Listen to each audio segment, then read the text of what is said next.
Yes, and you're waking up with Damo here on 4AK. We were talking a little bit earlier about what we used to take to school for our lunch, or maybe you went along to the school canteen or the tuck shop.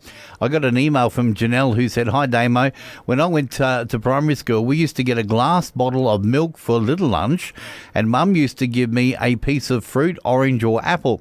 Then big lunch, I used to get a Vegemite sandwich or jam or peanut paste and a couple of biscuits. Then tuck shop days was 1 day per week. I used to write what I wanted on a brown paper bag with my name on it. Yep, I know. And the money in a bag, and we used to put it in a basket. And then by little lunch, we used to go to the tuck shop and pick up the glass bottle of milk. That was every day of the week for little lunch." She said, "Gee, I wish I could go back to those days. I reckon they were the best." I agree with you, Janelle.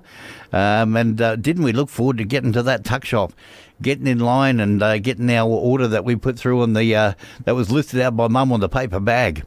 Yes, looking back at the days of yesteryear. And we're going to do that right now too. Thank you, Janelle, for that email.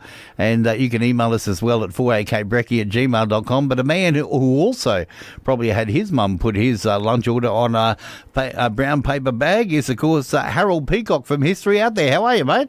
Oh, very well, thanks, Damo. Yes, lunch was on brown paper bag, but that bottle of milk, at the little lunch, it was always left in the sun. So by the time I got it, it was sour as. But probably the only place in Queensland that got sour milk, I'd say. But it was good to see every day. That was reliable. Oh, it was, mate. And my mum used to put, my name on the bag and then what the item was. So whether it be a pie or a sausage roll or a cream bun, and how much it was in each individual item, and then she'd tally it up and then put the money in the bag. Yes, and if you were lucky, there was some change in the bag when you collected your food, and then you pocketed that for next time. Oh, no, I didn't get that much luck. Those were the days, mate, and you're going to take us back into history yet again today because we always love to get these local history stories, and this one I'm looking forward to because it's all about a Dalby family of cornet players who held a dark, tragic secret. Yeah, that's right. It was in 1924, that's 101 years ago, that the Ipswich model band ventured onto the Darling Downs for a band contest in Toowoomba. Oh. Now, the band went home with 3 silver cups, £62 in cash, which is over $26,000 today, and a gold medal for its conductor. Wow. Now, this was a victory for the Ryan family, which at the time was a family of cornet players. There was Mr. James Ryan, the father, and Arthur, AJ and William Ryan, his 3 sons. Now, all 4 of them were cornet players, and 3 were members of the Ipswich Model Band. Now, the Model Band's victory was a homecoming of sorts to the Darling Downs, because all the Ryan family were natives of Dalby. Right. And at one time, there was a Dalby town band that was composed solely of Ryans, including James Ryan and 3 brothers, and all the others being relatives. Wow. Now, the patriarch of the Ryan family was Mr. James Ryan Sr., who was born in Limerick Island in 1832 and grew up in neighbouring County Tipperary. Now, Mr. Ryan arrived in Queensland on New Year's Day, 1863. Almost immediately, he made his way to Dalby and begat the Ryan clan of the Darling Downs.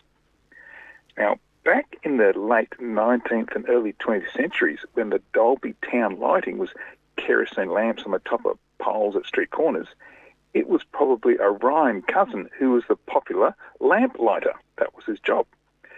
And it was Mr. Ryan's son, John Ryan, who was the auditor of the Dalby Municipal Council, member of the Wombo Council, and for years was the bandmaster of the Dalby Band. Oh. And, of course, another son was James Ryan Jr., who, with his 3 sons, was the prize-winning family of cornet players. And it was with their model band's victory in Toowoomba that harked back to a tragic story in the heart of Dalby itself. Now, Dalby locals, their listeners today, they would be well acquainted with the Russell Tavern on the corner of Cunningham and Roach Streets. Right. It's a modern establishment and is not the first hotel on the site. A previous hotel there was called Russell Hotel, and it burnt down in around 2004. Before that, the Club Hotel burnt down in 1923. And before that, it was Webb's Hotel that burnt down there in 1906, following a huge explosion.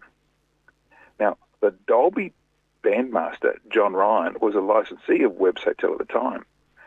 A neighbouring publican had borrowed a gallon of 35 overproof rum. Now, that was rum which was around a 77% pure alcohol, which made it extremely potent in many ways. And historically, the British Navy had used it to ensure damp gunpowder would still ignite, because that's how combustible it was. Anyway, the overproof rum was returned, and Ryan took it to the storeroom out the back of the bar where he kept the spirits.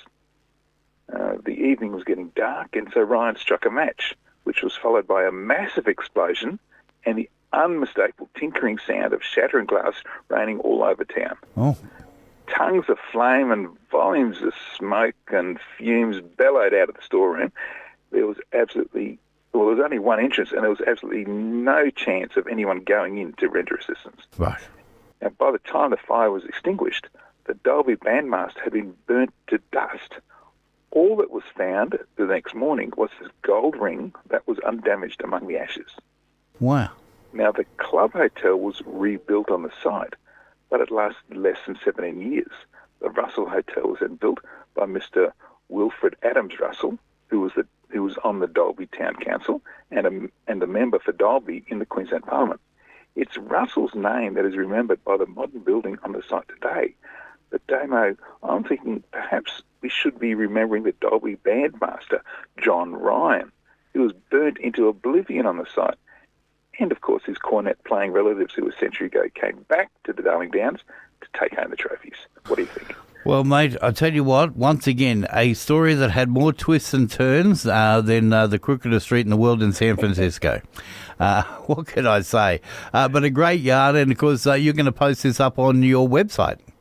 Absolutely. You can find history out there on all the socials, if the internet's up, of course. Yes. Or go straight to our website at historyouthere.com, and this story and photos of some of the characters will be there Friday. Oh, I look forward to it, mate. Historyouthere.com.